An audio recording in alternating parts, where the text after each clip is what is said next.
کہ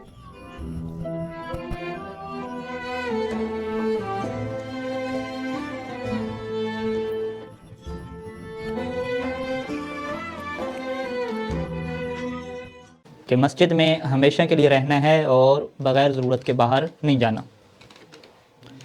تو وہاں پہ ہم نے ذکر کیا تھا کہ سید سیستانی دامت منزلہ العالی نے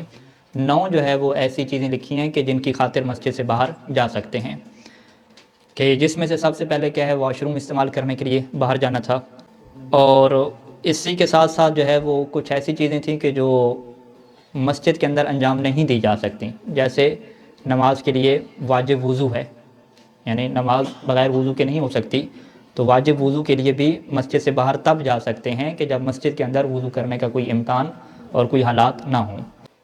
اچھا، ایک بندے نے یوں سوال پوچھا کہ ایک بندہ جو ہے وہ باہر جاتا ہے تغسیل الاسنان المتکرر، اپنے جو ہے وہ دانت صاف کرنے کے لیے، دانت اس نے صاف کرنے وہ باہر جاتا ہے، اور ایک نے کہا کہ وہ چونکہ کافی گرمی تھی، میل کچیل ہو گئی تھی، تو وہ صفائی ستھرائی کے لیے نہانے کی خاطر باہر جاتا ہے۔ 2 چیزیں ہوگی۔ تیسرے اس نے اس میں یہ اضافہ کیا کہ وہ واش روم یوز کرتا ہے اور اس کے بعد وہ کلی کرتا ہے اور ناک میں پانی ڈالتا ہے، وہ تمشیط شعر اور اپنے بالوں کو جو ہے وہ درست کرتا ہے۔ جیسے عادت ہوتی ہے کہ آپ واش روم گئے، واش روم سے باہر آپ نکلیں گے تو بیسن پہ اپنے ہاتھ وغیرہ دھوئیں گے، کلی وغیرہ کر لی اور بالوں وغیرہ پہ کیا ہاتھ پھیر لیا۔ تو کیا یہ جو کام ہیں جو انسان دورۃ المیاہ یعنی واش روم والے ایریے میں جا کے کرتا ہے،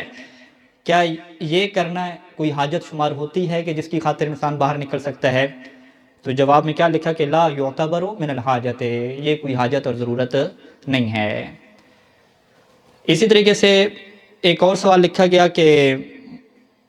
ایک بندے کے لیے مسجد میں وضو کرنا ممکن تھا،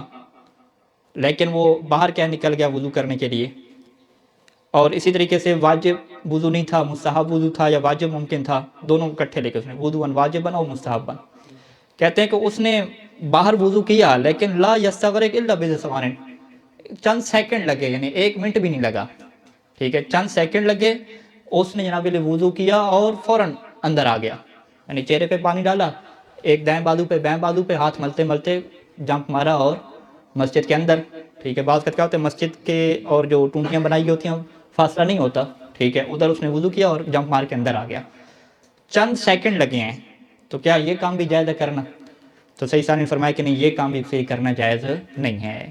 یعنی 1 سیکنڈ کے لیے بھی، چند جو ہے وہ لمحات کے لیے بھی انسان مسجد سے باہر نہیں رہ سکتا ان ضروریات کے علاوہ کہ جو ہم نے لسٹ میں ذکر کی ہیں۔ تو لہذا نتیجہ کیا نکلے گا کہ انسان اگر واش روم جا رہا ہے تو واش روم کرنے کے بعد وہ بیسن پہ کھڑا نہیں ہو سکتا، اس کو فوراً کیا ہے واپس مسجد میں آنا ہے، چونکہ مسجد کوفہ کی ہم مثال لیتے ہیں، وہاں پہ حوض موجود ہے، وہ وہاں پہ ہاتھ منہ دھو سکتا ہے۔ ایک آپ فرض بنا دیں کہ فرض کریں کہ اس کے دانتوں سے خون آ رہا ہے، ناک سے خون آ رہا ہے، چہرے سے خون آ رہا ہے، اور اس کو اس نے پاک کرنا ہے، تو اب چونکہ وہ جب پاک کرے گا تو مسجد کوفہ میں جب اندر وہ پاک کرنا چاہ رہا ہے تو وہ اندر ایریا ہے، وہ تو نجس ہو جائے گی، مسجد کو نجس کرنا تو جائز نہیں ہے۔ تو اب اس کے لیے کیا آپشن ہوگا کہ فقط جو ہے وہ چہرے کو پاک کرے، باہر ایک دفعہ قلیل پانی ڈالے، پاک ہو جائے، اس کے بعد وہ وضو کرنے کے لیے وہاں پہ کھڑا نہ ہو جائے، بلکہ وہ فوراً کیا آ جائے، مسجد میں آ جائے۔